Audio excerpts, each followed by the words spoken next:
Dollar ও বৈদেশিক মুদ্রার reserve বাংলাদেশের অর্থনীতিতে সবচেয়ে বেশি আলোচিত বিষয় গত 2 বছরেরও বেশি সময় ধরে। শেখ হাসিনা শাসনের শেষ বছরগুলোতে ফরেক্স মার্কেটে অস্থিরতা আর ডলারের বিপরীতে টাকার অবমূল্যায়নই মূল্যস্ফীতির বড় কারণ হয়ে থেকেছে। অবশেষে সরকার পতনের 1 মাসের মধ্যেই বৈদেশিক মুদ্রার বাজারে স্থিতিশীলতার লক্ষণ দেখা যাচ্ছে। এর বড় কারণ রেমিটেন্সে আবার উচ্চ প্রবৃদ্ধি ফিরে আসা। তবে দেশে ভোগ্য উৎপাদনশীল আমদানি চাঙ্গা হচ্ছে না, তাই ডলারের বাজার স্থিতিশীল।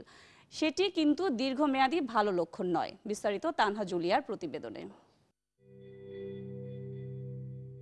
দেশে ডলারের বাজারে অস্থিরতা কমতে শুরু করেছে। মুদ্রাটির বিনিময় হার এখন অনেকটাই স্থিতিশীল। ব্যাংক ও কার মার্কেটে ডলারের সংকটও অনেকটা কমে গেছে। রেমিটেন্সের চাঙা ভাব ফিরে আসাটাই বৈদেশিক মুদ্রা বাজারে বড় প্রভাব রাখছে। আগস্টে রেমিটেন্স প্রায় 39% বেড়ে দাঁড়িয়েছে 222 কোটি 22 লাখ ডলারে।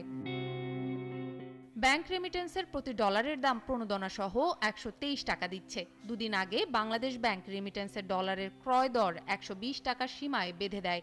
এদিকে কার্ব মার্কেটে ডলার এখন মিলছে 121 থেকে 122 টাকায়। মার্কেট ইনসাইডারদের কাছে জানা গেছে, হুন্ডির চাহিদা কমায় খোলা বাজারেও ডলারের বিনিময় হার নিম্নমুখী। এর আগে গত 2 বছরেরও বেশি সময় ধরে অস্থির ছিল বৈদেশিক মুদ্রার বাজার। 2022-এর শুরুতে প্রতি ডলারের বিনিময় হার ছিল 84 টাকা। এরপর লাগাতার সংকটে গত 2.5 বছরে ডলারের বিপরীতে টাকার অবমূল্যায়ন ঘটেছে 42%-এরও বেশি।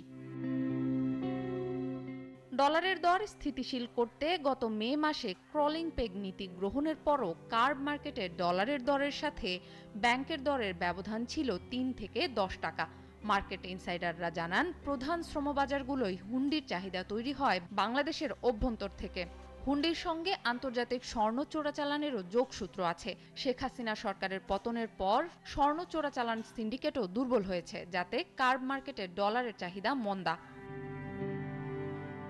তবে ডলারের বাজার মন্দা থাকা এটিও নির্দেশ করে যে আমদানির ঋণপত্র বা এলসি খোলা বাড়ছে না, মানে ভোগ্য পণ্য, শিল্পের কাঁচামাল এবং যন্ত্রপাতি আমদানি বাড়ছে না। এটি আবার মধ্য ও দীর্ঘমেয়াদে অর্থনীতির জন্য স্বস্তিকর নয়। তানহা জুলিয়া, 71।